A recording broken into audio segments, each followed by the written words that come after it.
Welcome to the Black Business Matters Expo, powered by the AFRO. Now introducing your hosts, Impeccable and Dana Peck. Welcome everybody to the second annual Black Business Matters. You're here. We're still on Zoom. It's still a semi-pandemic. Is it a mandate? Is it a pandemic mandate? I'm Kevin Impeccable Peck. My beautiful wife, Dana Peck. Hello. My co-host. We're going to rock through this. Yes, it is the second annual Black Business Still Matters. WWW. Women who win. The women are winning, y'all. Yes. Welcome. If you just tuned in, sit down, relax, get yourself together. You can take your shoes off because we can't see you. You can take just your shoes. Just your shoes. Welcome to the second annual Black Business Matters Conference, sponsored and powered by the Afro-American newspaper. 130 years of excellence. Want you to just sit back and get ready for a ride. What's going on, Dana Peck? Yes, this theme this year is Women Who Win. I am so pumped up. We have some amazing women that are going to bring greetings to us today, and they are all first in their various industries. The first. We're going to be a catalyst. We're going to connect women today. We're going to empower them and develop some skills. We're going to elevate our Black culture today on a global level. The list of speakers feature women executives, business owners, startup founders in a variety of industries. So I'm really excited to hear what they have to say. They're winners. If you just tuned in, we are live, y'all. Second annual Black Business Matters Expo, Women Who Win. I can't wait to get into it. If you were here last year with us, we did it because we couldn't meet. Right. We couldn't touch. We couldn't reach out and just, shake hands, send a virtual business card to each other, or just look at a person in the eye and feel the energy and the vibe that they're giving as they present the business that they've been inspired to do. Oh, here we are again. All right. But listen, it gets better. It gets better. We have some of the most dynamic women in the world, sharing, delivering, pouring out, sharing secrets, just going through brick walls. You see that brick wall right there? To get to their dream. It's nonstop action, and I'm looking forward to just enjoying it. Sometimes, even when you're hosting, you're really learning. That's true. Yes. And first, we're going to hear from one of our favorite women who win, our publisher and CEO, Dr. Frances Draper. Hi, Ma. Thank you, Impeccable, for that introduction. As Impeccable said, my name is Frances Murphy Draper, better known as Toni, and I am privileged to serve as the CEO and publisher of the nearly 130-year-old Afro-American newspapers. In fact, we don't call ourselves a newspaper anymore. We are a media company. But what I want to say to each of you this morning is thank you so much for joining us for our second annual Black Business Matters Expo. As you already know, our theme for this year during this Women's History Month, really for us this Black Women's History Month, is Women Who Win. And boy, do we have a lineup of women who win and who are winning. And so we are, again, happy that you're here. Let me give a shout out to our sponsors, to our title sponsor, AARP, also to M&T, to Comcast, to the Baltimore Urban League, and to the Baltimore Development Corporation. And so you know how people say in programs, sit back and relax. I'm going to say sit on the edge of your chair, or on the edge of, right there at your computer, and come on with us on this journey. No matter which track, no matter where you are in your business, we really believe that this is going to be a life-changing experience. So again, welcome and thank you for joining us today. Hello, I am House Speaker Adrienne Jones, and I'm pleased to bring greetings for this year's Black Business Matters Expo, Women Who Win. As Maryland's first Black and first woman Speaker of the House of Delegates, I know a thing or two about women winning. I'm fortunate enough to call 71 other women in Maryland's General Assembly my colleagues. Many of these women are leading as Speaker Pro Tem, President Pro Tem, committee chairs, delegation chairs, and more. Together, we have been working hard to ensure that women, particularly Black women in Maryland, win. Last session, I introduced the Black Agenda to help narrow gaps in health and wealth in Black communities. This includes addressing Black maternal morbidity, expanding diversity on corporate boards, and expanding opportunities for Black entrepreneurs. I'm proud to be part of your ongoing effort to support and empower Black businesses, Black entrepreneurs, as well as the Black economy. Thank you for continuing to move the needle further towards progress and elevate Black voices for the benefit of future generations. Thank you for all the work you do. I hope you have a great event. Hello to all my bold, brilliant, and beautiful women business owners. Welcome to Baltimore. I'm so incredibly honored and so incredibly humbled to welcome all of you brilliant entrepreneurs today.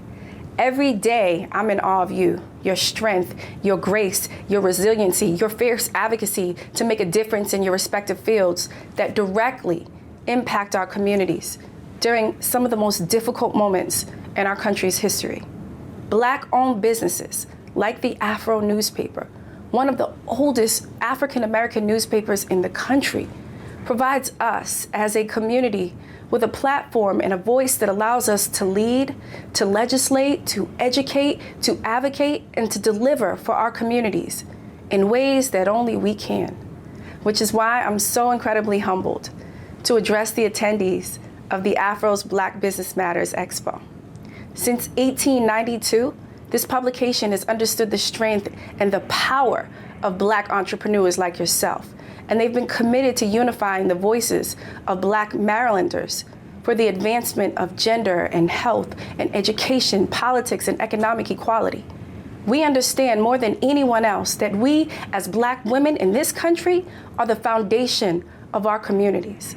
And we must continue to fight to tear down systems of racial injustice and inequality in this country. As strong Black leaders, change makers, business owners, we must support each other and work together to disrupt the status quo that for far too long have profited off the backs of Black and brown people in this country. God has placed you in the position that you're in for a reason. As a mother, a wife, a Black woman, and the state's attorney for Baltimore City, I've always used my power and discretion to do what you do every day in your roles, to lead, to advocate, and to ensure equality and racial justice within the criminal justice system. Each of you intimately understand that often our mere presence disrupts the status quo.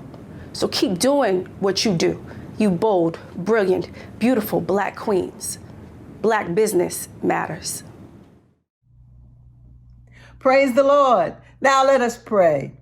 Almighty and everlasting Lord, we invoke your presence into this place of commerce and capital, influence and inspiration. Spirit of the living God, fall afresh on us as we attend to Black Business Matters and celebrate women who win.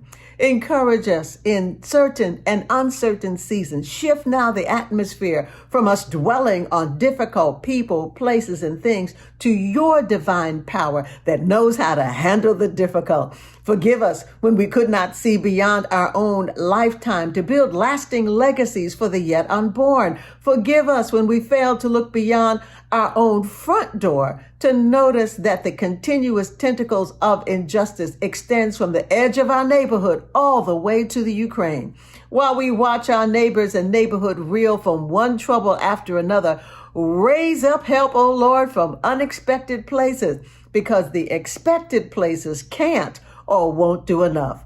Maker and creator of peace, thank you for pouring your peace upon us. Thank you for giving us the ability to take what life has handed us and transform it into something greater. Thank you for planting seeds of confidence and conviction so we can weed out those messages that daily undermine our radiance, resilience, business, and creative energy. Thank you for helping us to find our secret sauce so we can blossom into better leaders, better about our business, better humans who nurture others to ensure that there is developing talent in the achievement pipeline. Thank you for putting aspirational and actionable shoes on our feet so we can run beyond zones of comfort into arenas that culture and society has designated to those who do not share our hue and our hair. Thank you, Lord, for disturbing our sensibilities so that we can rise to our better selves, to take our position as change agents, transcending self-destructive habits to grasp the abundant life you died to give us. Now, Lord, bless those who will stretch out on the visions you give them, those who know that the vision is free, but that you still must pay the price of the hustle and the grind.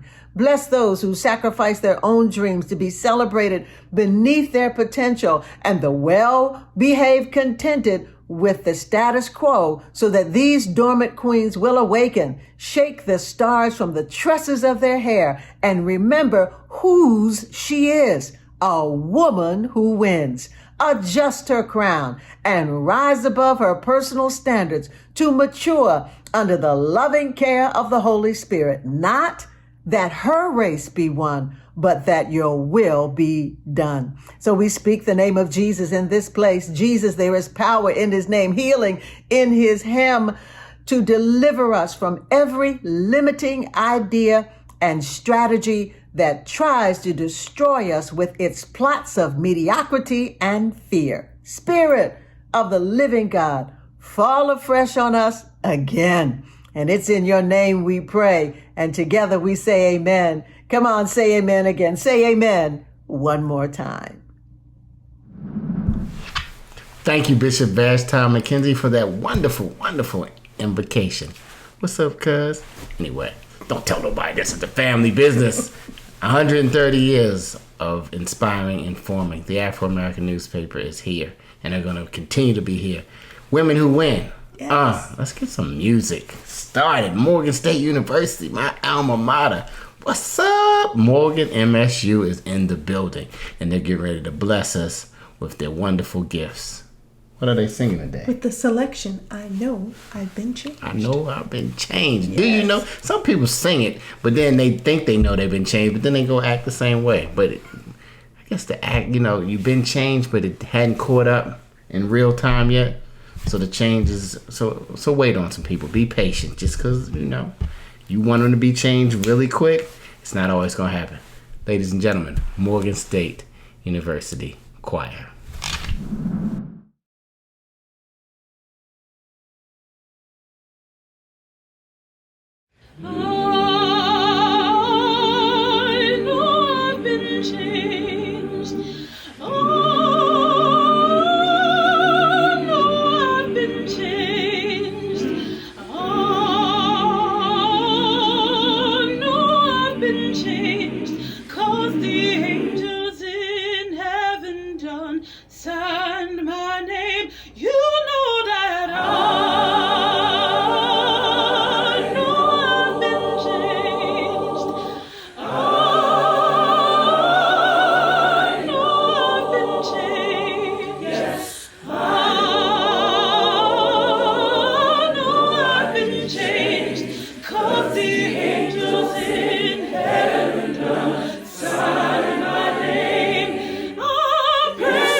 Hello, we're back. My co-host had to step away for a moment, but we're still going on with the program. Thank you for tuning in. My name is Dana Peck with the Afro-American Newspapers.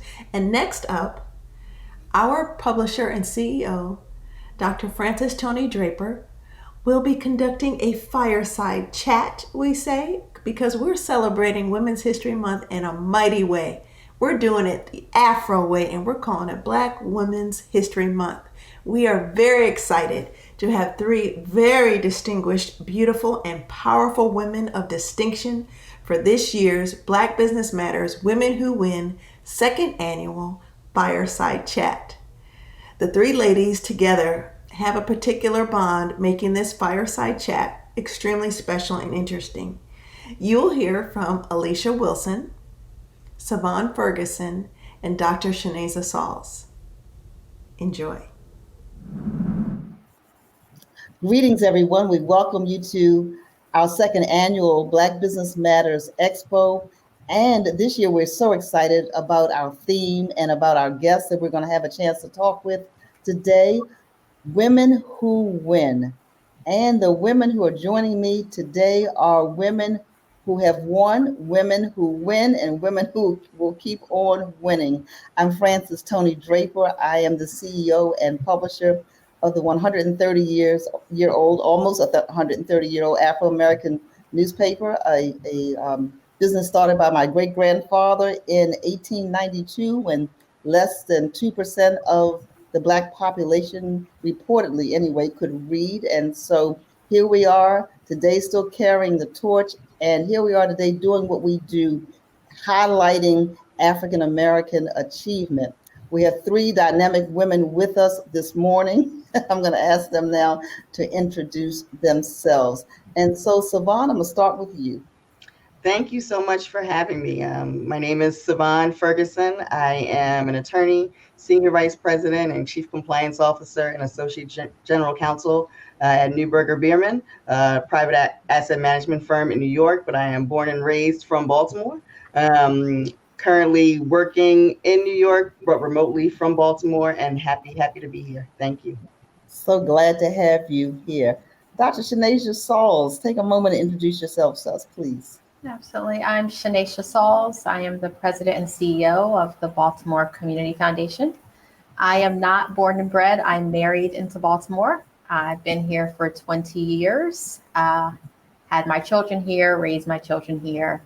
Absolutely love this city, this community, and could not be more honored to share the screen with and this time with these two women, Savonne and Alicia, and absolutely with you, Reverend Draper. So thank you. Thank you. Alicia Wilson. All right, I am honored to be here today. Alicia Wilson, Vice President for Economic Development for Johns Hopkins University and Johns Hopkins Health System. I am a native of Baltimore, East Baltimore. Continue to live in that same neighborhood, and really honored just to be able to talk about Black Philanthropy Circle, but honored to be in the presence of all three of you today. Well, we're so glad to have the three of you. And now, you know, Alicia, when you say you're from Baltimore, you got to give a shout out to your high school. That's the way Baltimore. Oh, I'm a proud Merville grad. Right. So you're East Side. I went to Douglas West Side, but it's all good. And so yes, welcome, ladies. We are again thrilled to have you. We want to have a conversation today about an exciting new venture that the three of you are involved in, and you can do a much better job than I can in explaining the Black Philanthropy Circle. And so either Savonne or Alicia, tell us a little bit about the vision and how this came to be. This is really a phenomenal idea. And then I'm going to ask Dr. Sauls to weigh in to talk to us about what the Baltimore Community Foundation's role is in all of this. So, Alicia, you want me to start and then you pull up the rear? Sure. So, Alicia and I, we've been friends for years. And with coming into COVID and going through the pandemic, and then all that we all experienced in 2020, George Floyd, just seeing what was going on in our community, we started to have conversations around what could we do to make a bigger impact. Recognizing that she and I both individually give to different organizations, support different nonprofits, different community organizations, but really thinking about how could we at first pull our money together so that we can make a bigger impact. But then it kind of organically grew into this, well, how can we get others to join with us to give money so that we can support these organizations? So Alicia, I will hand it over to you as to how we got there. So, Savonne gave the message. It's late night phone calls when you're coming up with great ideas that really spawn this. And the real intent was, I think that sometimes Black philanthropy is given quietly. It's given singularly. We don't get to see the collective impact of the giving that Black people give, and Black people give at a significant rate of their income, of their wealth. And so, what message would it be to have a Black philanthropy circle launched in a city where Black philanthropy is at the cornerstone of Baltimore, and to have young Black philanthropists and older Black philanthropists come together to give, but also in many ways to give to one another, from being a part of a community where we get to, think about collectively our impact, our individual impact, our collective impact. So all of that was came up on calls in the middle of the night. And so the first call that we made after those discussions was to Shanaysha Sauls. And if you know Shanaysha Sauls, you know why we called her. But her leadership of the Baltimore Community Foundation is just so phenomenal and so impactful for our community. We thought of no better place than to work with her on bringing this vision to life. That's a beautiful segue. Shanaysha, you want to take it from there? Yes, I will say it has been a delight to staff, and that's what I consider myself. I have staffed Savonne and Alicia and helped them bring this vision to fruition along with the team. A member of my team, Nyanka, is step by step just supporting this tremendous effort. So I mentioned before that I'm with the Baltimore Community Foundation. If you think about us, we're three legs of a stool. One, we are to build a permanent endowment for Baltimore. We are a place-based foundation, and everyone who comes here cares about this particular place. Second, we provide broad and flexible grant making that is responsive to community needs. And third, we try to exhibit community leadership. And this is what makes this particular circle so important and resonant for right now. We set a broad goal 3 years ago to diversify and to expand the face of philanthropy, specifically by race and by age. And so for me to be on a call, I think it was a Zoom call at the end of 2021 with Alicia, and Alicia sends me a note, says, I have an idea. And she and I have been talking about any manner of things over the course of the pandemic. And when she shared what Savonne and she were thinking, absolutely the circle is the best tool to show that not only do we give and we give back, but we're wealthy. As Black people, we're successful here in Baltimore, and that we can have a tremendous impact. So we're delighted to be able to host the circle, to be able to staff the circle, to be able to bring this wonderful group of 30 plus and rising donors together in order to make an impact in the Black community here in Baltimore. So I couldn't be more delighted. So wait a minute. Let me make sure I'm understanding this correctly. So Savonne and Alicia, you have a conversation. I don't know over how long, but you have a conversation. And then you involve Shanaysha and the Baltimore Community Foundation. She said the end of 2021. We are now in March of 2022. Already, if I heard correctly, more than 30 people, I think I heard Dr. Sauls say, and rising, have already stepped up to be a part of giving to this circle, right? Mm-hmm. And I think the good news doesn't stop there, but let me stop there. Tell me a little bit about what does it take to be in the circle? So there are many there. So what it takes is a generous mind and a generous heart, right. and that's what it really takes. So there are many people who give at different levels in the circle. The founding circle members give $10,000 per person or per couple to the circle. We also have people that give less than that, so $5,000, $2,500. We had a number of, I had 2 administrative assistants that gave, I think $250. And we have our youngest circle member, 7 years old, that gave $2,000. Her family sort of pulled together, knowing that this was on her heart to give, and pulled together $2,000 for the circle. So we have many different levels.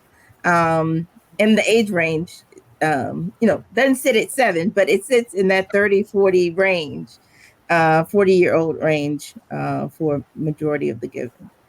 So these are young African-American professionals with a heart to give of any amount, but you said the founding members have either given already or have pledged $10,000. Is this every year that people make this pledge, or is it just a one-time gift, Savonne, for the $10,000? How does that work? To be a founding member, it's $10,000 every year. And that affords you the ability to be able to participate in the selection process of who we give awards to. But again, I think to Alicia's first point, that this circle really was built to give people of color, Blacks, the opportunity to give to a collective circle to try to be impactful and move the needle in our community with organizations that are led by us or that support us. So the dollar amount is important because that's how we raise the money, but at the same time, we want a circle where people feel like they can come and give and put it towards making a very big impact on our community. So can I have to tease Alicia and Savonne a little bit. When we were first kind of kicking around organizing the idea, I said most circles membership is $1,500, $2,000, $2,500. Does that seem reasonable? These two women say to the head of the community foundation, no, we want it to be $10,000.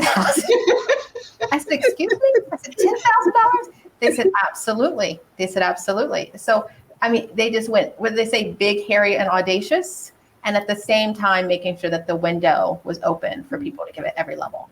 But that's important. I do not know of a giving circle, where full membership, if you will, is at $10,000. And that just showed the faith they had in our community. Well, that's what I was going to ask you next. I was going to ask you, how do other circles look across the country? I don't know if you know about, all of them, but in your industry, how do other circles look? Are there other circles that are made up of totally African-American leadership and giving? How does that look? There aren't many. We are, I won't say the first of the type, but we are a part of a pretty, I'll call it exclusive for now, group. I don't like to speak in generalizations, but I will say that I won't say we're the only one, but I would say that we rise to the top.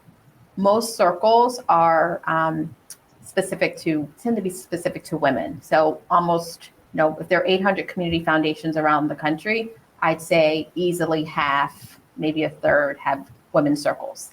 And so this is a special expression of pooled giving. And quite unusual. And, I will say that we're getting a lot of national attention and calls, again, largely due to Savonne and Alicia and the halo effect that they have on the community. And that's wonderful. And can I assume that there are not many people that look like us that are in the position where you are as well? That's right. Although, I am at a point in my life, my career, where I am increasingly less impressed with the only and the first. And so I'm actually proud to say that in community foundations that, there are more and more people who look like us who are leading community foundations. And for me, that is proud. That's where my pride comes from. And so the movement is growing. Including in some of the largest community foundations in the country are led by Black people, specifically Black women. Well, that's great to see that progress. And so founders, Alicia and Savonne, you started this, you've launched it. If I do the math, it sounds as if you have at least $300,000 or so in the coffers. And so something like that, you may have more, you may have less. You can tell me what it is. And so is it a situation where it's sitting for a little bit, or have you all just hit the ground running, accepting applications and getting the money, as they say, on the street? So you want to tell the secrets? Yeah, you can tell some secrets. All right, go ahead. Tell. Which one you want me to tell? The amount of money first? The amount of money first, and then I'll get to the application. Always tell the amount of money. I always tell you money first. Money talk. Money first. So as you mentioned, we had this call back in early or fall of 2021. Really just trying to share this idea with individuals to get them to come on board with us and join in the circle. Happy to say that by the end of January, I think, we were able to show that we had raised $550,000. And that number just continues to grow as more and more people hear about the circle and decide that they want to be a part of it and contribute. So we are really, really overwhelmed and so grateful and thankful that people have really stepped up to support this idea, initiative, and that, it's continuing to grow. So it's really great. That is wonderful. That was wonderful. I should have started with $1 million. Coming. I'll get there. It's on the way. And so, Alicia, tell us a little bit about the plans for distribution of these funds. So we have we recognized there's a need, and that's why Savonne and I were even having that discussion. And so it's not for us to hold on to the money. We really want to make sure it gets out to the door to organizations led by Black people and those that impact the Black community. And so we released the grant application in early January. We just closed it at the end of Black History Month and received 252 applications. Okay. Which, I would have Shanaysha keep me honest. I feel like that's a lot. And I think there are many different lessons that come from recognizing that 252 groups are applying for funding from the Black Philanthropy Circle. I think speaks at a number of different points for us. So who qualified to apply for that? I heard you say Black organizations. So Black-led nonprofits or nonprofits impacting the Black community within the greater Baltimore area could apply for funding under the grant. And we have not determined how many grants we're going to give out at this point, but with that many applications, we'll be assessing along with all of the circle. If you're in the circle, you decide alongside all of us. We all have equal votes in the circle, but deciding who receives that money. Okay, so the founding members have equal vote in the circle to decide who's going to get it. You haven't decided how much yet, or how many rather. Is there a floor or a ceiling to how much any one organization could apply for? So yes, there is. So $25,000 is the grant is up to $25,000 per organization. And we've all committed in the circle that we would never spend down more than half of the corpus of the grant. So, there could be, it's up to $25,000. We wouldn't spend down but half of the corpus. We'd love with more giving to get to a point where we're at an endowment phase and others, but at this point we would not reduce the corpus by less than half. Correct. So if you took the numbers you had now, you'd keep like $250,000 or so in the fund. You'd give away up to maybe the other $250,000 with nobody receiving more than $25,000, right? I have that correct. Okay. Shanaysha, so what happens with the money while it's there in your fund? Some people may not know. Is it invested? How does that work? So the money sits in a money market. That's the default. So it's a little bit better than what you get in a checking account or a savings account, but obviously not quite what you get in an invested pool in a good market. When Alicia talked about the big goal of having an endowed fund, once we got to a point where we got to a certain dollar amount, $1 million, $5 million, which is definitely on the horizon in the months or years to come, the circle could actually make the choice to select a market investment. And there are lots of options that come with that. But right now it sits in the money market. Wow. So that's great. So I do understand, and that's a safe place for it to be. And Especially almost now. Especially right almost anything gives you better than a savings account or a checking account. So that's fascinating. It'll be interesting. When will you announce this first round of awards? I believe our announcement is late April, early May. Okay. Yeah. All right. I mean, I love the fact that, you hatched the idea in September, you finalized it in December, you went to the fund in January, you put out your request for proposals in January. You'll make some decisions by April, May, and the money will be on the street. That's just wonderful. So as we prepare to close, we're not quite closing all the way. Are there any final thoughts that any of you would like to share? I have one other thing I want to do towards the end, but I want to give you a chance. Anything else you want to say about the fund that we have not covered? Anybody? Don't. So can I I'll go. I'll go after Shanaysha. Yeah, Alicia should have the final word, at least after mine. I just want to put a fine point that these are Baltimoreans. When we talk about the Baltimore metropolitan area, this is not DC metropolitan area. Love DC, nothing's wrong with Washington, DC, and our nation's capital. But what we are seeing is success, Black success and wealth being brought to bear in Baltimore. And so this is really a narrative change about how we talk about the city, the region, Black people in the city and in the region, what they're capable of. So beyond the dollars that come in and the dollars that go out, we are making a real statement here about what it's like to live as a Black person, as a Black family, and to experience wealth and to give back here in Baltimore. And it's such an important story that we have to tell over and over again.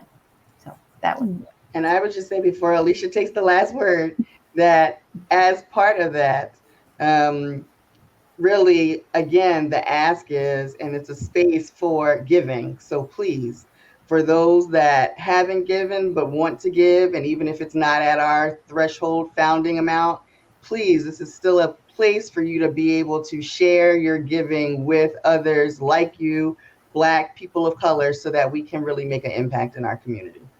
Okay, and so somewhere on this, we're gonna put up on the screen how people can give, how they can become, get in contact with you. And so, Alicia?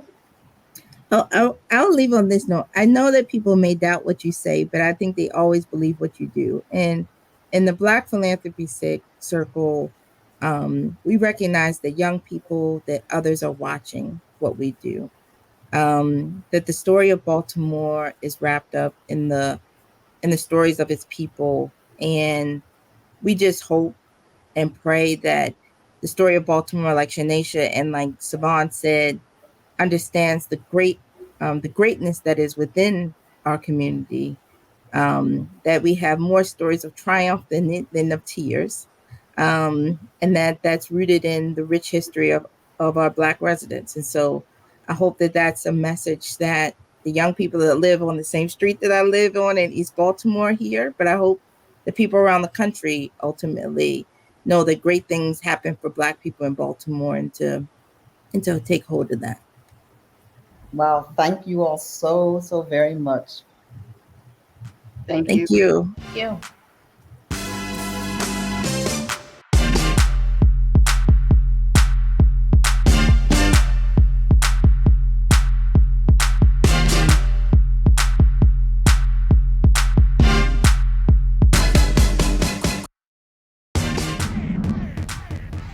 Every year, as a part of the Black Business Matters Expo, we select a person or persons as our Black business people of the year, and we award a Carl J. Murphy Award.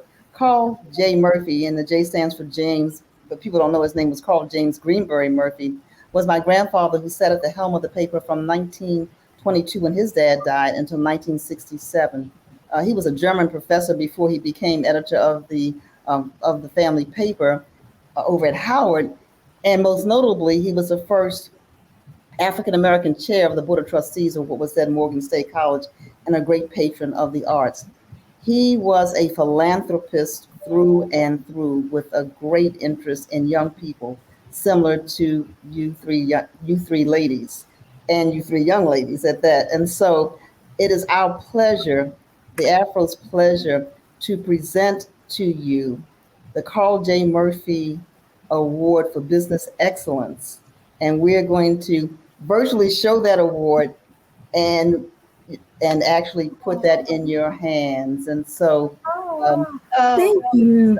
So that each of you will get a framed copy of a front page of the AFRO that highlights you and the work that you have done, and we know that you will continue to do with the Black Philanthropy Circle. So thank you for being pioneers in this space.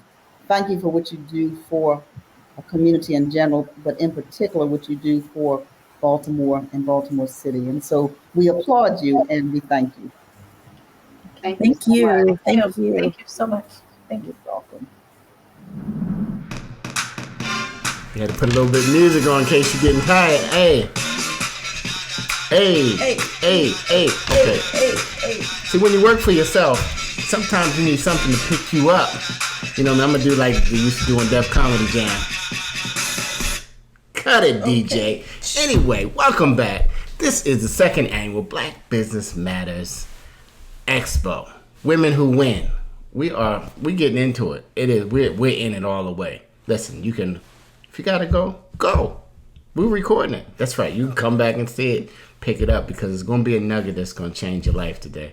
Something said today is gonna take your business to the next level. It's gonna take you personally to the next level. It's gonna move you from thinking about it to being about it to doing it to manifesting. All right, who's hungry? I'm hungry. Listen, we need to zoom in on. We got a chef we're hanging out with, just waiting. Let's go over what do we have cooking in the AFRO kitchen? In the kitchen. Well, our executive director. I'm hungry. I'm sorry. Go ahead. Lenora Housey and Chef Q from the Creole Soul restaurant and food truck are cooking in the kitchen. And Chef Q used to be the U.S. Navy Chief Logistics Specialist and counselor before she got into the cooking industry. She's a chef and she's launched a number of businesses, including her own catering company with her husband. And again, she's the owner of Creole Soul restaurant and food truck. Let's see what they're cooking. I'm ready. I'm hungry. You know what I mean? I was looking at myself on the screen from last year. I'm putting on some pandemic pounds, y'all. I don't know how many. I need to act. Maybe I'm going to skip. I think I'm fasting. No, I'm going to the kitchen. Come on. Let's zoom into the kitchen. See what they cooking at the AFRO kitchen. Well, greetings and welcome to the AFRO second annual Black Business Matters Expo. I am Lenora Housey, Executive Director of the AFRO, and I am so excited to be here today with the renowned, delightful Chef Q. Hi, everybody. Hi. Yes. Chef Q is the owner and head chef at a wonderful restaurant in Baltimore. So for those of you who are either in the Baltimore area or plan to visit the Baltimore area, please come to our house and visit Creole Soul. Yes. I love that name. Yes. Creole Soul. So I've been to Creole restaurants. Okay. And I've been to soul food restaurants.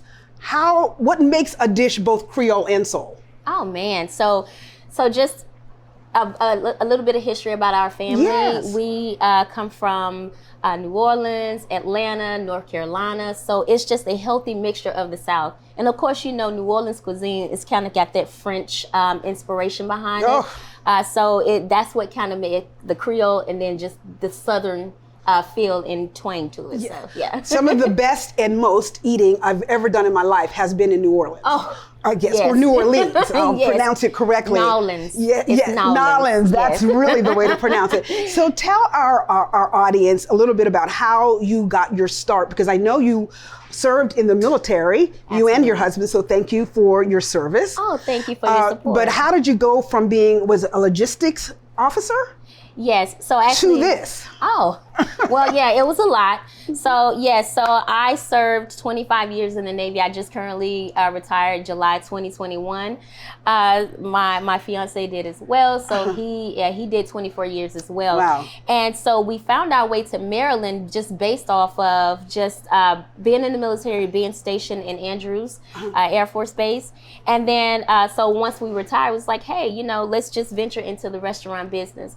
I had traveled abroad, been in the military, studied with different chefs and everything like that, and just decided to put my culinary skills to work. So yes, I was 25 years active duty Navy. I was logistics specialist, basically an accountant in the Navy, and I ended up with food. Wow. So wow. I see the connection. Right. So it's like the money part of it, and it's the food That's part. Right. Gotcha. And then traveling around and getting the influences from all the different places. Absolutely. That you were stationed. Especially in France. France is the best. Milan is, if anybody ever gets a chance to travel abroad, if you really want to get that inspiration from Creole, definitely visit Milan. Okay, you heard from the best. So we're talking about women who win and highlighting those women who have achieved success in their given field or industry. And obviously you are a woman who is winning. But tell us about the winning women who inspired you.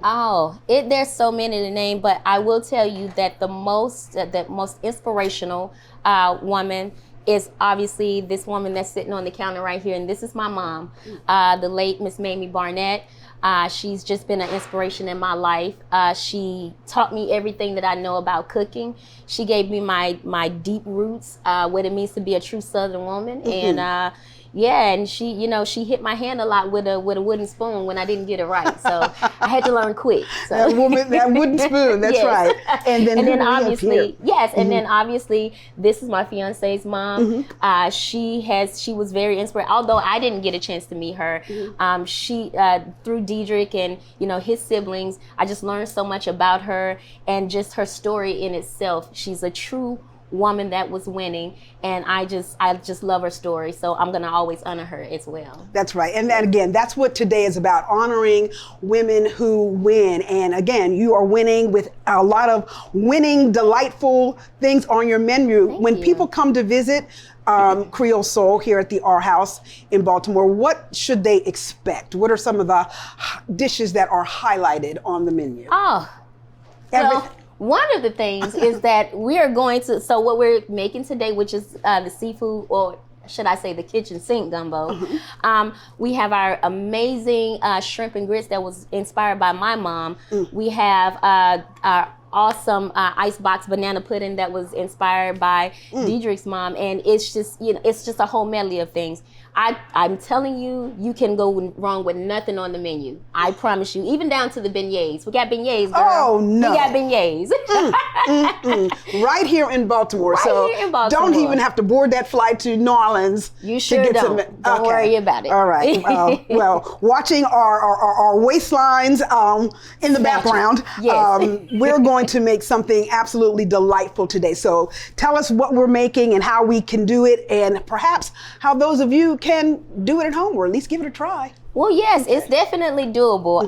It took me a while to get everything down packed, and again, like I said, I was popped on the hand until I got it right. So today, folks, we are making a seafood gumbo. Well, I should say a kitchen sink gumbo because I add chicken in mine. So, and just a little bit about the gumbo. So a lot of people don't know that the word gumbo actually means okra, and it's a derivative from West Africa. So the West African name for gumbo is Ki, and I hope, please, my West African friends, don't get on me. It's Ki Ngombo. So that is the name and how it's pronounced. And so gumbo is actually a trifecta of cultural influences. So you have Native American, which they bring the gumbo filet, and that's grounded sassafras. And then you have the West African part of it, which they add okra to their stews. And then you also have the French, which they make the roux. So when you add all of those elements together, then you get this amazing gumbo. So listen, not only are we going to get really good good food. We got a history lesson. I love that. That is wonderful to learn. So I'll never say gumbo in a way that I have before without recognizing its roots. Thank you for that. Absolutely. No problem. I believe that you should, whatever you're eating, get an education behind it. All food ain't good food, so. Say that again. Okay. All right. So what we have for you today is some of the ingredients. So we have our holy trinity, and we have the diced celery, diced onions, diced bell peppers. That's the trinity. And then finally we have the pope, which is the diced onions. The diced garlic. That's the pope. Okay. And then we have our bay leaves, our Creole seasoning, and some hot sauce. We have our cooked rice over here that's going to sit to the side. It's going to go top of that gumbo right after we're done. Over here we have our proteins. We actually have our shrimp, our Maryland crabs, because I couldn't get any Louisiana crabs. Don't fight me, Louisiana. Our andouille sausage, and then our okra. Okay, a little known fact about the okra. Yeah. I was just telling a friend yesterday. I said, hey, you want to get a good okra without the slime? Boil it with vinegar. Okay. Oh, wow. Yes. Thank you for that tip, because as a self-designated and acknowledged foodie, there is one food that I've been challenged with, and it's okra. Really? Yes.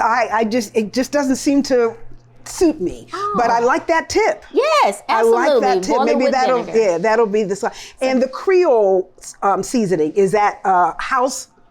Yes, this is a house seasoning, but of course you can find any Creole seasoning in the food store. You have your Slap Your Mama, your Toni Satchery's, your Chef Paul Padome.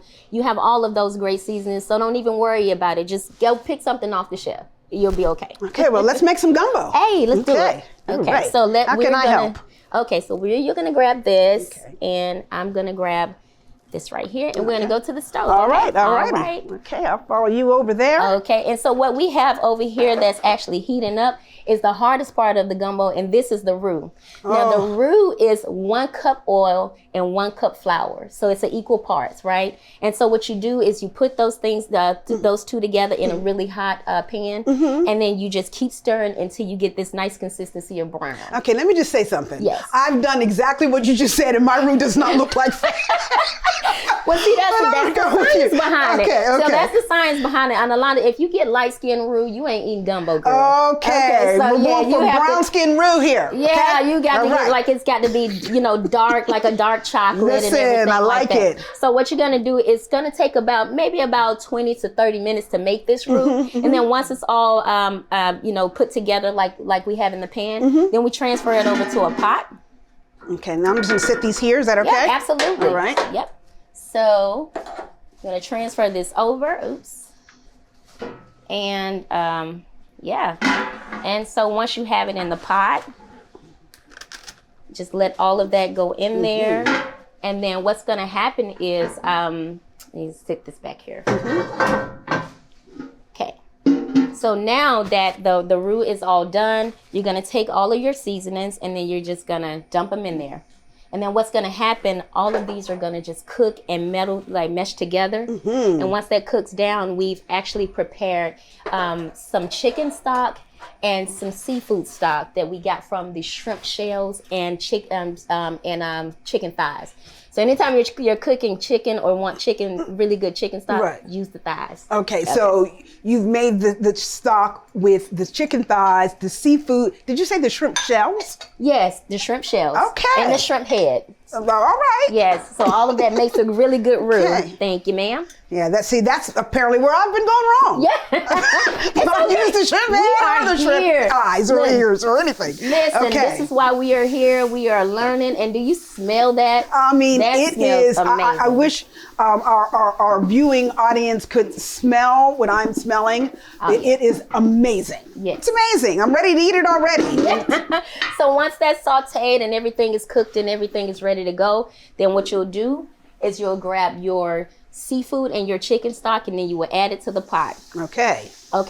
And so once that is done, then you let that cook for about an hour. Okay, and then make sure you incorporate just kind of simmer it on low, like not boiling, right? Yes. Okay. Yes. And so what's going to happen is that roux and those vegetables are going to thicken that broth up. Okay, and so that's what you want to do. Now, you never add any seafood or anything until the end of it because you don't want your seafood overcooked. Okay.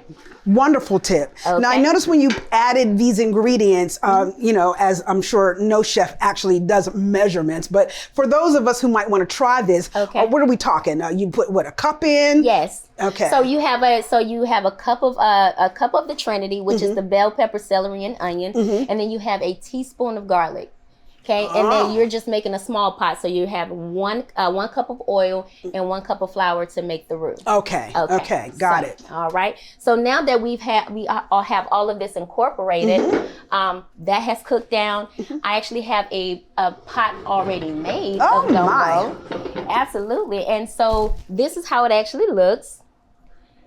That is amazing looking. Oh, my goodness. So once everything is cooked down and all of the ingredients are added, you have your sausage in there, you have your chicken, and you have your crab. And the only thing that you're missing is rice and a mouth to eat this delicious food. Well, I've got the one thing. So yes, so it is very tedious to make, but I will tell you that it's so worth it. It's so worth it, and I'm telling you, your family will love you, and they will keep coming back to tell you. You want your kids to put their phones down. Yeah. Make some gumbo. Serve up some gumbo. Exactly. Now, the aforementioned okra has already been, what did you do? You put it in vinegar? Yes, so I boil the okra before I put it into the gumbo. So I boil it separately, and I put vinegar in it, and let that boil. And what it'll do, it'll change colors once all the slime is boiled out. Okay. So yeah, I think that's gonna put okra back on my palate. It should. Yes, I think it will. It should. Yeah. So yes, so that is basically it, and how we make a great gumbo. And if you want to, okay, we can do that. Over here. Yeah. So, and actually I did not, so there's bay leaves already in it. So one of the elements that I did not add is the bay leaves in the actual making of the gumbo. Okay. So don't forget to add your bay leaf, okay? Okay. Just add your bay leaf. And so, so I just wanted to make sure that we had all of that incorporated. Okay. Now it's time for a taste test. You ready? The mouth that you asked for. Yes, it's here and ready. So I'm gonna make you a bowl. Okay. I am ready. I am ready because this has looked and smelled so wonderful. Absolutely. And so, I just, you know what, at the end of the day, you know, when you come home, and especially in Maryland, because it's so cold, I'm like, gosh, like, come on, let's let up. And this is perfect for a day like today in Maryland. So. Yes. This is one of our biggest sellers. I tried to put crawfish etouffee and take gumbo off, and the people were not having it. So, just wanted to let you know. And so we're gonna go over here, and then we also have our rice. Oh, so we do have the rice. Okay, yes, all right. Okay. So you just add a little bit of the rice on top. Oh, okay. So the rice does not go in it. No. As it's being prepared. Do not put rice in your gumbo. Yeah, I mean, it's each their own. But I just don't like it. And it calls for a better presentation as well. Okay. So, yes. So, there you go, ma'am. Yes. All right. And let's just, you have at it. Oh, my goodness. So I hope I can do this well on screen because I'm going to go in. Excuse me. That's you? Is that you? Excuse me. Is that you? Excuse me. Okay. That's what it is. You said something about the Trinity? I did. I'm just going to bless everything. This is amazing. And you know, I don't even taste, because okra to me has such an overpowering taste, and I don't taste the okra overpowering it as I have in other recipes that I don't enjoy. Absolutely. And in fact, I'm just going to go ahead and eat a piece of okra. Okay, well, yeah, you go ahead. Folks. That right there. Excuse me, that right there? Yeah. Is absolutely wonderful. Listen, this has been an amazing and such a pleasure to hear from you.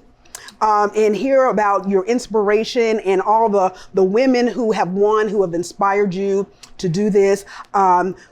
People, again, if you are in the Baltimore area, you have got to come here. This gumbo this gumbo. That's Change your all life. I have to say. Yes. Now listen, you may have your own family recipes or special things that you have cooked over the years that may have been passed down to you from a parent or a grandparent. You're going to have an opportunity to share those recipes with us in the Afro.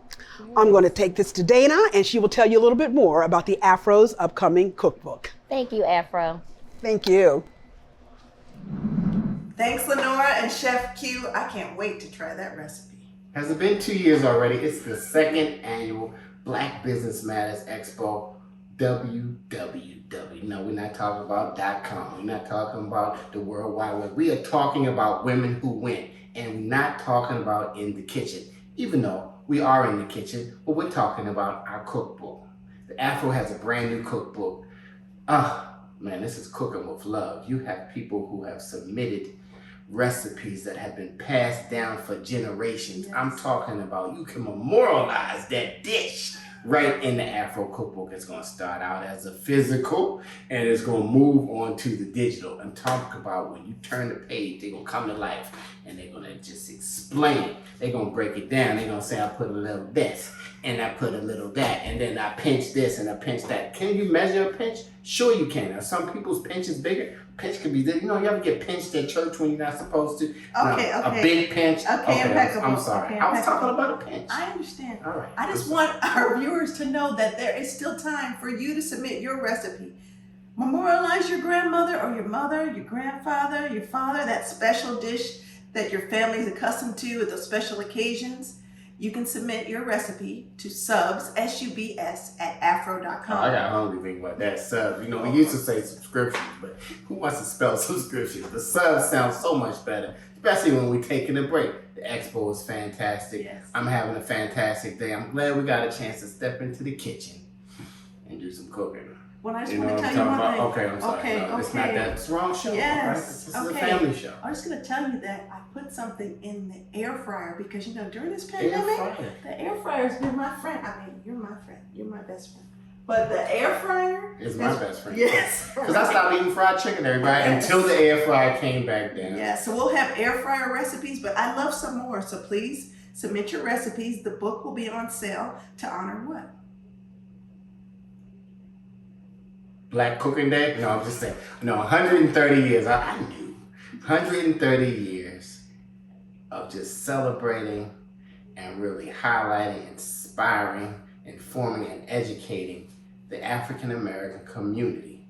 The Afro-American newspaper, I'm going to give you a shout out now, is the #1 oldest Black media company, Black family-owned business in Maryland, and the 3rd oldest in the country. That's incredible.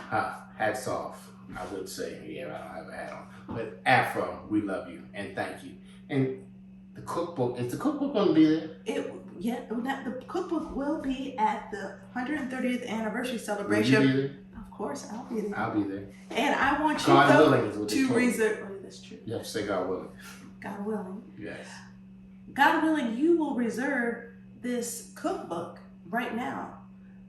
Pre-orders are on sale right now at afro.com. So get your copy, but we are still taking recipes. So by the time everything is produced, your recipe could be in there. So send it to subs, S-U-B-S, at afro.com. Thank you for cooking with love in the impeccable kitchen. Maybe we'll do it again. Maybe we'll really, whip something up. But we're at an expo. We gotta go. See you later. Thank you for tuning in to the Black Business Matters Expo. Now, let's go further. Select the emerging or accelerating track video on your right-hand side.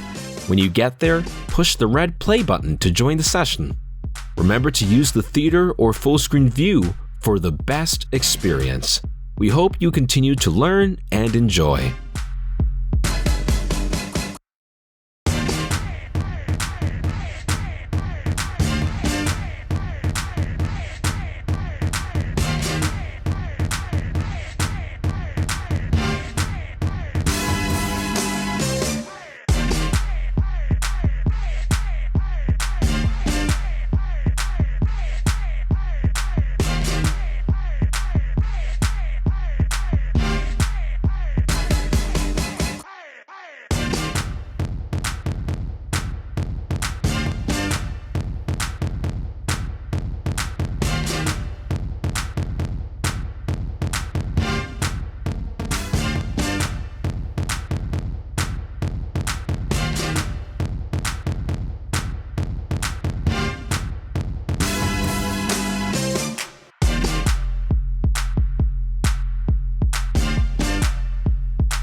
businesses are largely in COVID. Small businesses have been almost twice as likely to shutter. Disproportionately so. More than half of Black business owners struggling to obtain federal paycheck protection. Joy back into the community. On African Americans. You know, somehow we always find a way to rise.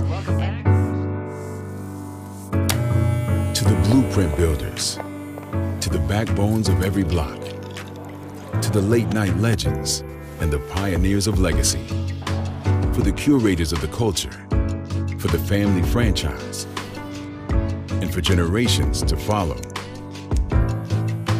You might fall, but never fail. Keep rising, keep rising, keep rising. Apply today for a variety of business, marketing, and tech makeovers on us to help your rise.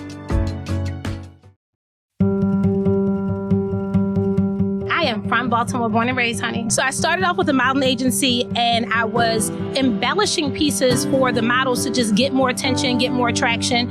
As they would go out, people started asking them, can I buy that jacket? Can I buy those jeans? Who made that hat? And I'm like, no, you have to tell them it's about the model. They're like, people want to buy these clothing. And it was clothing that I wore myself, but I really didn't think there was a business there.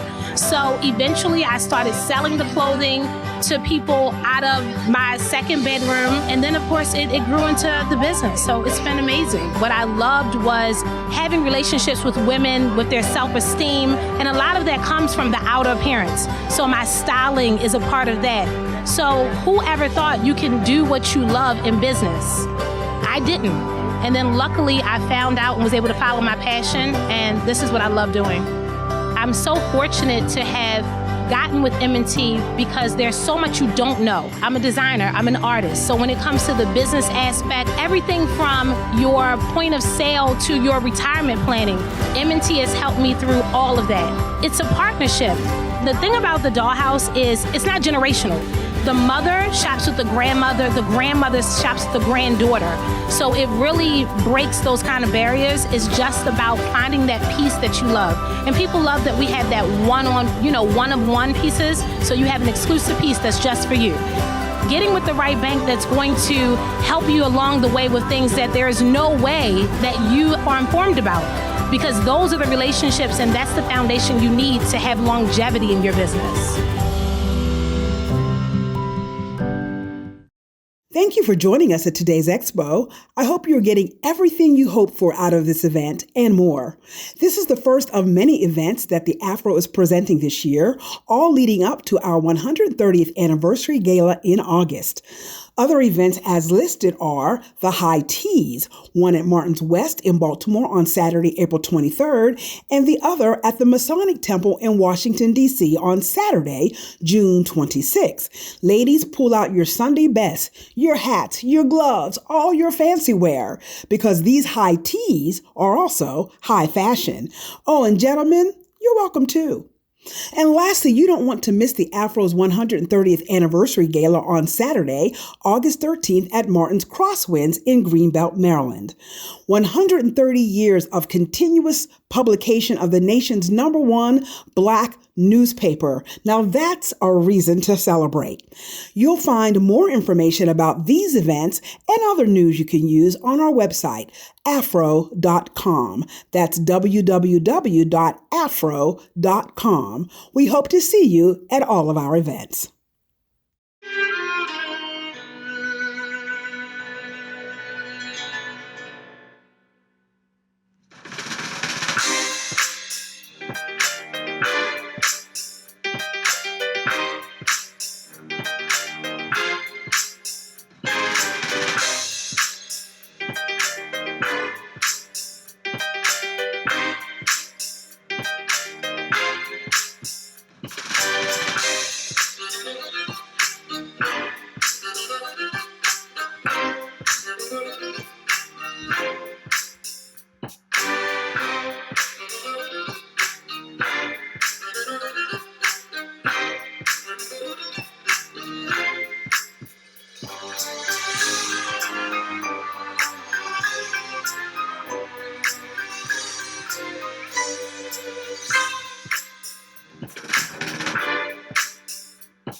It was 1892 and the Afro-American was born, founded by a former slave with the audacity to dream and bring that dream to life. Others dared to dream, and despite the odds, Black Americans who suffered over 250 years of slavery, 90 years of Jim Crow, 60 years of, separate but equal. The unlevel playing field, and on Black Lives Matter Plaza, I'm going to give you guys a bit of a view of the street itself. And even a pandemic. A lot of businesses have and are still taking hits. Many are still here. Like the stories first told by the soldier, we will tell of their trials, their triumphs.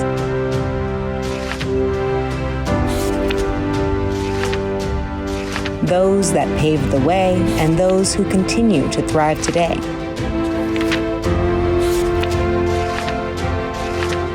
From a Baltimore-based newspaper to a global media company, 6 generations strong.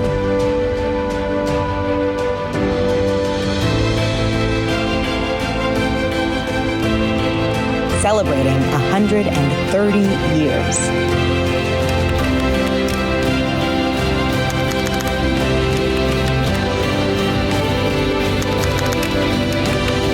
We are the Afro.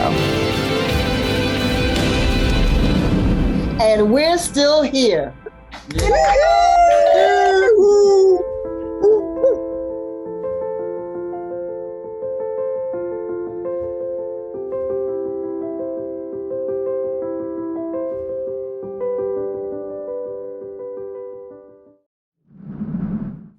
Hello, everyone. Thank you so much for joining me today. I hope you all have been really enjoying the Black Business Matters Expo powered by the Afro, and you're taking away a lot of great nuggets to help you and your business grow in this current environment. My name is Adrienne Miller. I work for M&T Bank. I'm a retail business banking regional manager in the Baltimore market, and we created a team about 2 years ago that was focused on being intentional and proactive with entrepreneurs of color and female entrepreneurs. So I'm so excited today to share with you all about small business banking and how to acquire a business loan from a bank. So with that, we'll get into our presentation. So hopefully today I'll be able to share with you, what every business owner should know when you're applying for credit. And today we will cover what are small business loans, how do small business loans work, the type of small business loans, how to apply for a loan, and then we'll do a wrap up. Okay, so how do small business loans work? Really the reason why someone should be applying for a small business loan is to help with expenses. And while some loans are generally for business funding, you could get a loan that's specific to gaining access to capital, commercial mortgages, purchasing new equipment or furniture, or just having a working line of credit to help you manage through things like payroll and 30-day to 60-day expenses. So many of you know, it's hard to start a business if you don't have any money. And sometimes the first time you think, you want to go into business, you may rely on personal funds or getting funding from friends and family, but that's not always there. So there is an opportunity to go and get a loan, even if you're just in the 0 to 5 stage of your business. It's really important. And lending and money, it's really the key driver behind a small business growing. So as many of you probably know, without having that funding, it's really hard to take your business to the next level. And we know there's a direct correlation between small business financing and being able to hire employees. I know many of you may be solopreneurs, but in order to really take your business to the next level, it requires getting financing. So hopefully today's session will really help you understand the different types of loans and how they can help you in your business growth. Okay, so what are the different types of loans? So these are the most common. A term loan is typically used, it's a lump sum, it's over a certain amount of time, and you have a fixed rate. And then you know what your payment amount is going to be every single month. You typically would use this type of loan for purchasing a piece of equipment, for purchasing a vehicle. It's something that you know that you're not going to be able to pay off within a 0 to 90 day time frame. And even sometimes you may hear the term permanent working capital. So let's say you are working on a business expansion and you know you need about $100,000, for your marketing. You want to buy some equipment. You're going to need to hire somebody new, and it's probably going to take a while for them to be able to, pay for their own salary in terms of the production. So you may need to get a big loan up front to help you finance the business. So that would typically be a term loan. The next thing you will probably hear a lot about is the business line of credit. This is the vehicle that we typically see that is not used as it should be. So it's really just a revolving line. And like I said a little bit earlier, a business line of credit typically is for those 0 to 90 day expenses that you would be incurring. Because the thought here is you're kind of floating money in a sense as you're waiting for your sales to come in. So you may have to buy some inventory, and as you're selling the inventory, the thought would be you would use some of the funding to pay back what you use for the line of credit. What we see a lot of times is people may buy a vehicle or a piece of equipment and they put it on the line of credit, which can end up being very expensive because now you have this big lump sum on a line of credit, and typically the line of credit rates are higher than the term loans because it's usually for short-term working capital. So just be mindful if you need something that you're not going to be able to pay off for a longer period of time, you would like to look for a term loan rather than a business line of credit. And the business line of credit is usually for things like payroll and getting inventory, and really those expenses that are between 0 to 90 days that you're going to be paying back.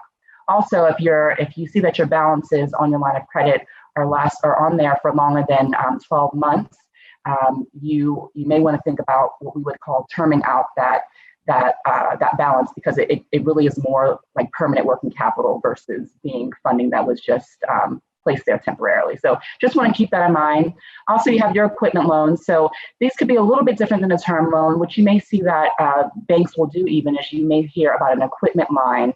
And what that is there's something that you get approved for ahead of time, and with the knowledge of knowing that I'm going to be buying a couple of different vehicles or a couple of different pieces of equipment, and rather than applying over and over again, you can get approved for a dollar amount, and then as you're getting your invoices to purchase these pieces of equipment, you will lock in each time.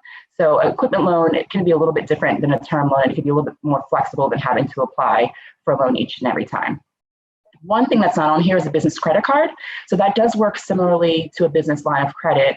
And it just has plastic to it, right? And usually those are smaller dollar amounts. You typically wouldn't see a credit card that has a limit of over $100,000.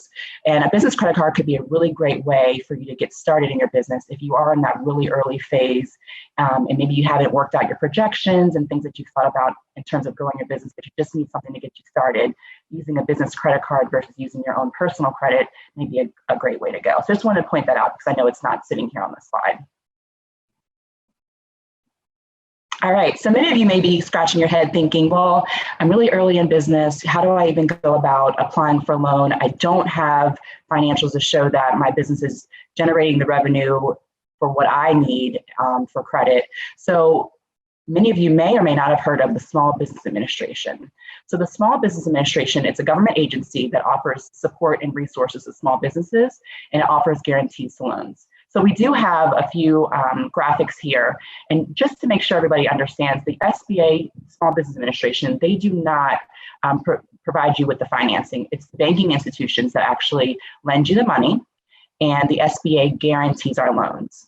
So in the Black community specifically, I know a lot of times you may hear, we don't have collateral, and that's what causes a lot of small business owners, there to be that such a big gap between white business owners and Black business owners, because just the gap and the wealth gap that occurs here in our country. So the SBA really helps overcome that obstacle of not having collateral, because the SBA is the bank's collateral, and collateral is really what is backing the loan. So, like a vehicle, that would be collateral. So when there is a lack of collateral, whether it's real estate or a piece of equipment or a vehicle, the SBA is really there to support small businesses along their journey. M&T, are really proud of our SBA preferred lender status. We were number 5, I believe we just moved to the number 4 SBA preferred lender in the country, which we're really, really, really proud of. We're number 1 in Baltimore and a number of different regions across the United States. But the SBA really does help to provide more lending. So what it's for is for if there's a lack of collateral, if it's a startup and you're not able to show that the business is making money. So this is how a lot of newer businesses can get into growing their business through getting a loan, is by utilizing the SBA. And then also if you're in business, and now many of you are starting to pivot in this new environment because of COVID, if you're taking on a new side of the business, like say you're doing PPE now because of COVID, and now you want to start another arm of your business. This is a way, if you can't really prove that this is going to work just yet, we could utilize the SBA to get you the financing you need. So there's a lot more into it than that, but just wanted to make sure that you all understand. You have a lending partner, there's the loan, the bank is actually the entity that's giving you the loan, and the SBA backs the loan so that the banks can feel more comfortable providing a loan when sometimes it doesn't feel as comfortable for us to provide lending. So SBA reduces risk and enables you to get easier access to capital. So what should you know before applying for a small business loan? I know it can be very, very scary when you're going to a bank. And one of the things that my team and I, we really try to focus on, and hopefully many institutions are doing this now because of being in this George Floyd era and just people's eyes being awakened to a lot of the bias that takes place in our country. But it's really, really important for you to go to a bank, build that relationship, that you have someone that's there to really help you understand how to go about helping your business gain access to capital. So you're really excited about your business. Hopefully many of you are still encouraged, even though we're in this current environment. But it's really important for a bank. We need to understand whether or not we want to take on the risk of lending to an individual. So just think about it. If I didn't know you and you asked me for $100, I don't know that I'd be so easily excited about giving you $100. I want to make sure that you're going to pay me back. So that's basically what it is for a bank, right? We're going to be lending you money, and we just want to make sure that you have the ability to pay us back. So that's why it's really important to know how much do you need to borrow. Make sure we're thinking about our credit, because your personal credit score is really important. A lot of questions that we tend to get is, my business is my business, but you are the business. You're an important part of the business, and the business is you. So it's really important for lenders, for bankers, to be looking at your personal credit profile, because it really does. And we'll get a little bit more into this as we go along. But it's part of what we call the 5 C's of credit. And so it's really important for us to understand who we're lending money to, and then having a really solid business plan. So even if you've been in business for a few years, you may not need to provide a formal business plan, but we still need to understand the operations of your business, where you were, where you are, and where you're going. All right, so the documents that you're going to prepare for the loan. This will be a little bit different depending on where you are and in terms of the number of years. I know all of you are merging, but 0 years in business versus 5 years in business is different. So one of the things that we're going to have to know for everybody is your personal background. So it's really important, going back to what I was talking about in terms of building the relationship. I know it can be really scary working with the bank, especially given the history in our country with communities of color, and more specifically the Black community, with working with financial institutions. So it's really important that you find someone that you can trust. And when you're working with someone, make sure they get to know you. So we want to know more about your personal background, really information about you. You're going to have to provide that for the application, and really getting to understand your history. So that goes into the resume. So the industry that you're in, does this make sense? Especially if you're starting a new business. If you are a welder, but now you want to be a hairdresser, we need to understand what's your experience and why are you making that pivot from being a welder to being a hairdresser. And if you are going to be a hairdresser, owning a salon, I should say, do you have people that are going to be working with you in the business that understand what it is like to own a salon, to run a salon? So it's really, really important for us to understand your background and how it applies to the business that you're running. The next thing will be a business plan. So the business plan is definitely going to be needed for those that are going into business. So, 0 years in business, you're going to have a strong business plan. And those that are going to be pivoting their business, it may not have to be detailed, but you are going to have to be able to explain the reason for the pivot, your understanding of the industry, especially if it's a different industry altogether that you're going into. And typically what a business plan would include is, your projected financials. And you can get people to help you with this. So we have templates at the bank that we can help you with, but it's really important. You should rely on some of the resources that are available in the community, which many people don't always know about. But most communities have a small business development center, a small business resource center. There are a lot of women business centers, as well as other organizations or other technical assistance providers, capacity building providers that will help you. There's also SCORE. That's an organization that also helps you in getting things like industry data, helping you put together a business plan, helping you understand how to put together projections. So you're going to want to complete projections. Typically, the projections need to be for 3 years, with the first year being month by month. And you're also going to want to make sure that you understand the industry that you're going into or that you're currently in. Again, many banks also may have some industry data. Many of those resources that I mentioned earlier will be able to help you find industry data. But it's really important to understand what the industry that you're in looks like, because if you're creating projections that are saying you're going to have a net profit of 30%, but your industry on average only has about 10%, that's a big gap there. So you're going to want to understand that and be able to provide projections that will prove or closely prove that you're going to be able to hit those numbers. Also, what you're going to want to do is have a cash flow statement and a balance sheet to show what that's going to look like in your business, and walk through what your business is doing, your mission, your marketing plan, who your target audience or customer is, and how you're going to be generating money, and also who's going to be helping in the business. I know many of you may be solopreneurs. Most of Black-owned businesses are mostly solopreneurs. So it may not be, you may be the everything in the business, but still being able to understand, how are you going to be able to do that? So really understanding the operations.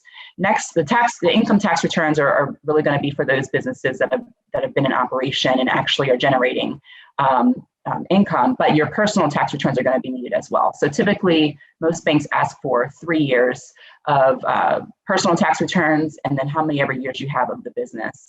Obviously, if you're new to business, you won't be able to provide that, and that's where we're going to heavily rely on the projections that you're providing.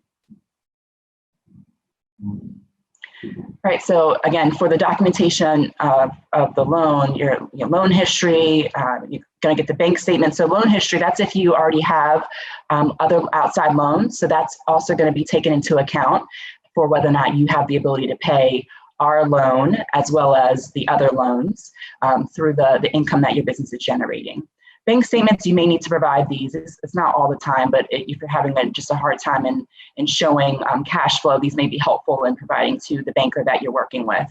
So going back to the word collateral, this is really what the bank is going to be using to say, okay, if all goes wrong, what am I going to have to back up this loan? So in the event that you do fail, which we're hoping that no one does, but in the event that you fail, this is what we're going to be looking to make the bank whole. So collateral, and then of course the SBA may be our form of collateral. So that may be who we go to in the event that things aren't going well.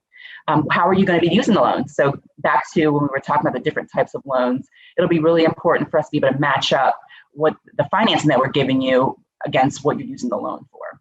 And then the debt schedule. So just being able to provide a list of debts that you have. So the type of debt you have, the balance that you owe on there, your monthly payment, and then when the loan or the line of credit is coming due.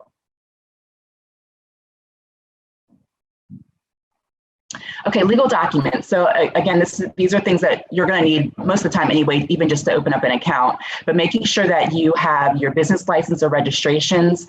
For those of you, I'm in the state of Maryland. So for those of you that are in the state of Maryland, the Maryland Department of Assessments and Taxation, once you file your business, all the information is right there. It's public information. We typically can pull this off of the website, but you want to make sure that you have that information. If you are like saying, for example, you are getting a loan for a build out of a space. So you're renting and from your landlord, we need to see the business lease. Also the articles of incorporation, your LLC filing, copies of any contracts you have with any third parties.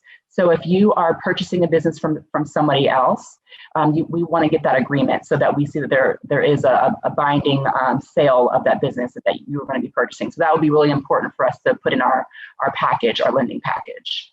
And then if you're purchasing a franchise, you definitely have to have your franchise agreement for us to be able to move forward with your loan. All right, so different types of financial statement reporting. So I know this, financial statements can be really confusing.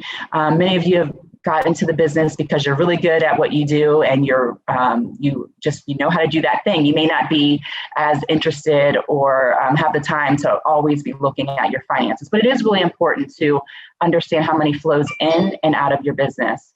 So I would really recommend having a bookkeeper or working with a CPA, or again, going to one of the resources that I provided earlier. Many times they can help you.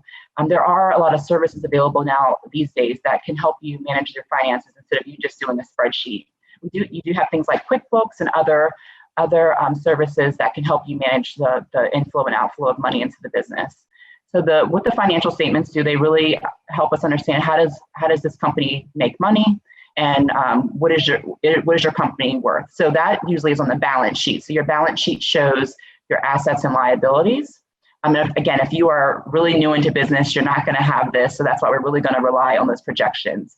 But these documents really do help tell the story.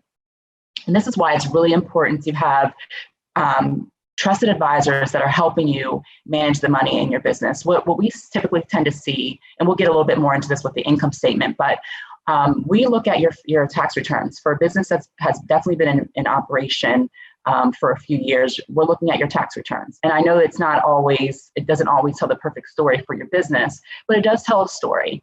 So if you are a business, and I know many times we try our best to not have to pay as many taxes within the law, right?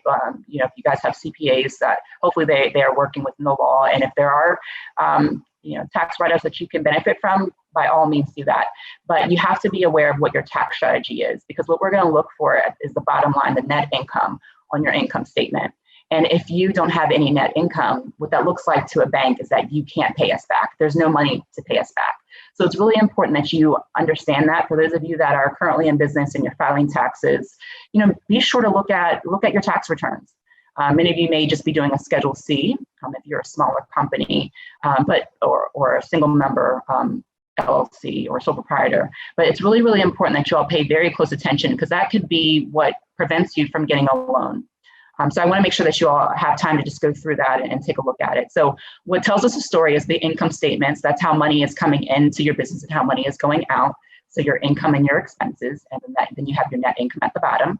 Your balance sheet, again, shows your assets and liabilities. So things like cash, accounts receivable, accounts payable, and then on the other side, whatever loans that you have, your retained earnings, and that's the money that stays in the business.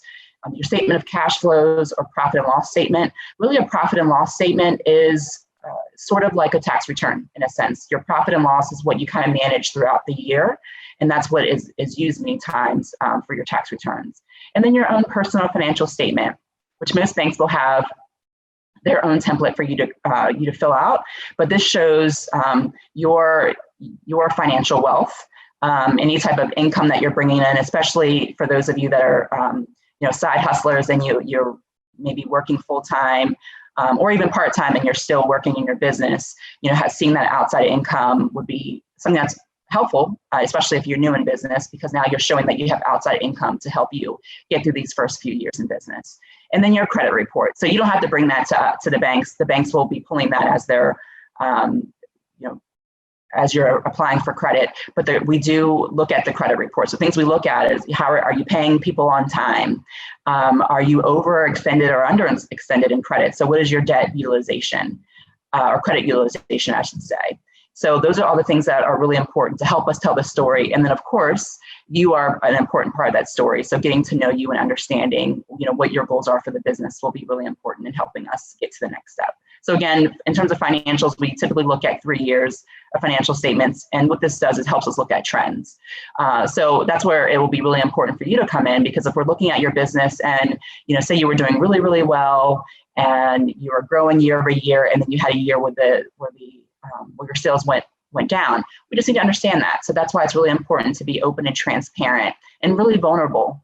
I know talking about money can be very uncomfortable, but the more open that you are, the more that we can help you get to that next stage of getting access to capital for your business.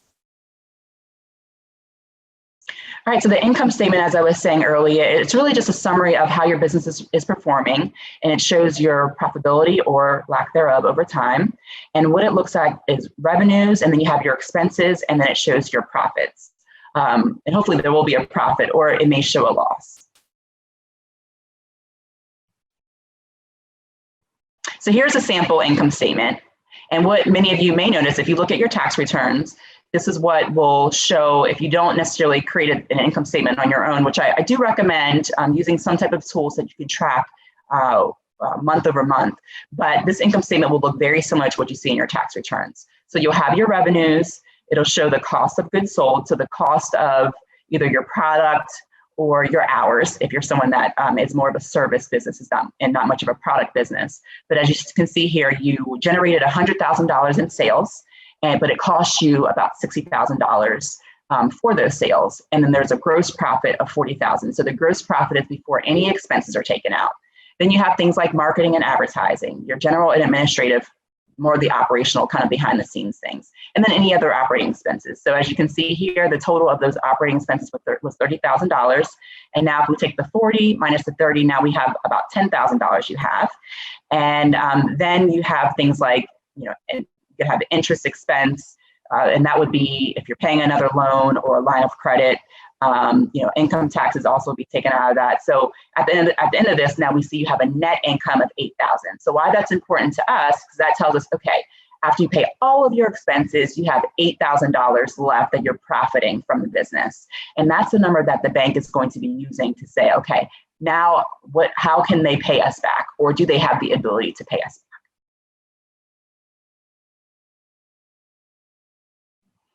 All right, so this is kind of what we use to determine if your business is profitable or not. So you have your net income, and what we can do is we can add back certain things. So things like interest, things like taxes, things like depreciation and amortization, we're going to be adding all of those back for us to determine how much of a loan you can afford. So as you can see, we had the $8,000 in net income from the prior slide, which if you look over, there is to help us so you don't have to go back and forth in the slides, but it shows where the net income is, and you're able to add back the interest, add back the taxes. There was no depreciation. And depreciation, what that is for things like equipment or a vehicle that you have or real estate. It depreciates over time. So, and I'm not a tax professional, but you can use this as a tax benefit to be able to depreciate so that it can reduce your tax liability. So many people you'll be able to see depreciation on your tax returns, but we add that back for the purposes of understanding how much you can afford for a loan, because we know it's an expense, but it's not really a true expense. So we add that back to calculate how much you can afford. So say your loan payments, after we determine how much that would be $500 a month. So it would be $6,000 a year. So what we look for, I could say at M&T, and I do know many of my friends at other banks, it's also very similar, is we look to make sure that you could pay these payments back plus 20% more. So what we do for this is we would take your earnings before income taxes and depreciation and amortization, and then we divide that by this loan payment. So as you can see, if you look up at the top, there's that $11,000 divided by $6,000 would give you what we call a debt service coverage ratio. And that's, again, just can you pay the debt, service the debt? So it shows that you can pay the debt plus about 80% more of what that debt is. So in this case, this particular business would be in really good shape to be able to afford this particular loan that they're going for.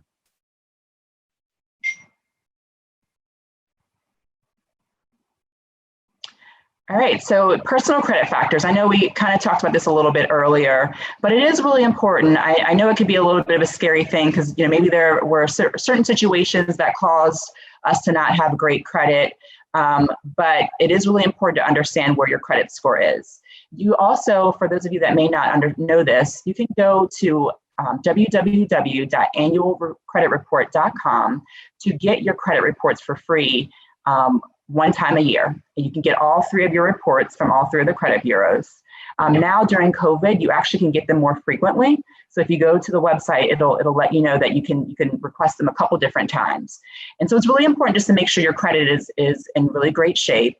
I can't speak for other banks. I know at M&T, we look at a credit score at about 650 and above. So we really want to understand how you are personally handling credit, because again, as we're looking for trends, if a person is handling their credit profile well, that typically means on the personal side, that typically means that they're probably going to handle things really well on the business side. And then the reverse, if it's not always 100% true, but it creates the illusion, at least, if there's a history of not paying back, it creates the illusion that there may be a good correlation between that and being able to pay a business loan. That's why it's just really important to practice really great credit habits. And if you're not in a place where you are, at the 650, some may do a 620 or above credit score. If you're not at that place, it's okay.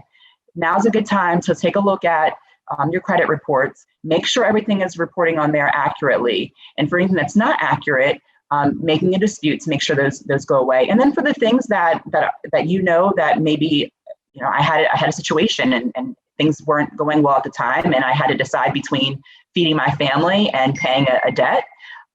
So it's okay, just address the issue and start working towards, especially if you have a little bit of time in which you want to apply for credit, just start working on it. It typically will take, just a few months, about 6 months on average, we've seen, where if someone is proactive and working on building back up their credit, if they're just really proactive and getting things paid down or getting issues resolved, if they didn't even realize, many times we see that people don't even realize there's an issue on their credit report. But just work on those things. And within 6 months, you can put yourself in really great shape to be in a better position to apply for credit if you're not meeting the bank's thresholds. And it will also be really important as you're applying for credit, ask the bank that you're working with what credit bureau they work with, because you may have a credit score on, let's say, TransUnion that is higher than Equifax or Experian, and the bank is maybe using Experian or Equifax. So it's really important to understand which bureau they use. That way you make sure as you're working on your credit, or if your credit's great, that what is being pulled is the same thing as you are aware of. All right, so getting to the 5 C's of credit. And now the next slide is going to show the 6 C's of credit, but we can probably say the 7 C's of credit. And COVID, we can add to that 7th C. But as we go through this, let's first start with capacity. So capacity really is the ability for you to repay the loan. So if you remember, all a bank is interested in is, if I give this person, this business money, are they going to have the ability to pay me back? So that's why it's really important to understand how money flows in and out of your business. And this could be a really good time to see, and COVID has actually provided a lot of people an opportunity to say, well, maybe I didn't really need that expense. Maybe there are some things that I could cut back being in a remote world. So, really important to look how money flows in and out, because you're going to want to make sure you put yourself in the best position to be able to show that you can pay back any loan. The next thing would be capital. So, being able to leverage what you're putting into the business, right? So for going back to the Small Business Administration, the SBA, for many SBA loans, there may be what's called an equity injection. So you need to put at least 10% into the loan, and then the other 90% can be financed by the bank. So it'll be really important just to see, are you willing to invest in your business? We typically, any bank typically wouldn't give you 100% of any financing. Now for vehicles and for equipment purchases, many times you see that those are 100%, but things like real estate, if you're buying another business, you're going to have to put a piece of that in yourself as well. It's called your equity injection. So like for real estate, many times, you'll see many banks are looking for a 20% equity injection or 20%, put down towards the purchase of said property. And what it helps us do is just, again, it tells us how serious you are. And many may not be in a situation to where you could put a whole bunch of money down. That's why working with the SBA, if you're looking for more permanent capital, would be really helpful, because you only have to put 10% versus many banks looking for maybe 20% down. Character is really, really important. So going back to what I shared about getting to know you as a bank, building that relationship, telling us the things that we should know. So if you come to me and you say, well, we go down the checklist and I ask you, have you ever had a bankruptcy? Do you have any liens? Do you have any judgments? That's going to be on the application.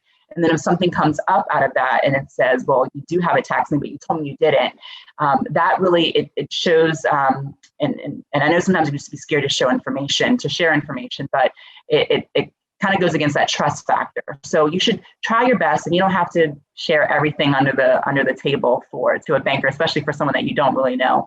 But it is important to let us know things that we should know ahead of time, especially as a banker. I'm not an underwriter, but I try very hard to understand the underwriting process to put a business in the best position to get approved for a loan. And we work really closely with our underwriting department. So, they're the behind the scenes. I'm in front of the scene, right? I'm there with you. And the questions are going to come to me as a banker of, well, did you know that this was happening for this person? So mind you, they don't know you, right? And I feel like I know you. So if I know you, I'm able to mitigate, I'm able to help against that risk, that particular risk, right? So I can say, if I knew that there was a drop in income, I already knew that, right? So, and you told me, hey, we lost an employee, a really key employee to the business, but we found a new employee. So this year you should see my income increasing. So those are the type of things that are really important, because in the write-up that we do for an underwriter, again, it's the write-up is the telling of the story of the business. They only see the financials. They only see what's on your credit report. We help tell the whole story when we are creating that write-up for them in the loan, so that we're able to tell them, okay, this company, John he lost an employee, but he just replaced him with another employee who has 20 years of experience in the business and we could already see trends of the income increasing. So that would be really important for us to get ahead of any risk that an underwriter may see just looking at the numbers. And then going back to the collateral piece. So again, what's going to be backing our loan? This could be a piece of equipment, a vehicle, it could be real estate, or it can be the SBA. Or it can even be if you have a 401k, if you have any type of marketable security. So if you're investing, we could also use a securities account to act as collateral for your loan. Now, I know that may not be a situation for everybody, but for those of you that have maybe started your business as a side hustle and now you're going into business and you have been investing, especially, now many people have been getting into investing because of just the environment and learning more and being able to take advantage of how the economy is actually, in terms of the stock market, performing. But that could be used as a way to collateralize your business. And then conditions. So again, that purpose of the loan. So if you're going to be, building out a space of your business, it's really important for us to make sure we're lining up the loan with the type of vehicle of the loan with what you're using it for. And the market and economic conditions. So going back to the industry knowledge that we were talking about earlier, really understanding your industry. And, if you're saying your business is going to be generating, 30% worth of profit, we don't want to see that your industry actually is only 10% of profit. Because then what that means to me is to the bank is that you're going to be generating a lot less income than what you would be unless you are a superstar business. But we typically don't see industry trends. We typically don't see those outliers. It can happen, but it doesn't happen often that someone is well outperforming or outpacing how the industry is doing. So it's really important to make sure that your numbers are representative of what's happening in the market. And the next C, it's on here, it's really kind, it's saying competency. Sometimes we use it as common sense, but what's the knowledge and the experience of the owner? So going back to the example that I gave earlier, if you're a welder and now you're purchasing a salon or you're going to start a salon, how much do you know as a welder in terms of doing hair? Is it just a hobby that you had? And really being able to understand, if you're not the industry expert in terms of what your resume looks like, how are you going to be able to really make sure that business runs really well? So your experience, your business knowledge, if you're someone that's investing in a new business, what's going to be the operations behind that business and what's going to help you in running the business. Now, the seventh C that I would say that's not on here would be COVID, right? So if we've seen a drastic decline in the business because of COVID, we're understanding of that. We know that, right? So it's just important for us to know, how are you pivoting? What have you done in this current environment to make sure that your business is still able to operate? we already know that we're probably not going to go back to the normal that we used to know. It's going to probably be a combination of the current environment and what we used to know. And hopefully it'll be a lot closer to what we used to know. But we do have an understanding that it's going to take a number of years for us to get back to some sort of normal. So this is the environment that we're in. So how are you pivoting? What are you doing differently in your business to ensure that you're still able to make money? You may have a 20% decline in your sales, and that's okay. Is that going to be something that's going to be consistent? And how are you going to be adjusting for the decline in those sales? So it's just really important for us to better understand in this current environment, for those of you that have been in business for a few years, how does this environment impact you, and how are you overcoming the obstacle of COVID? Because we know it's not going to go away anytime soon.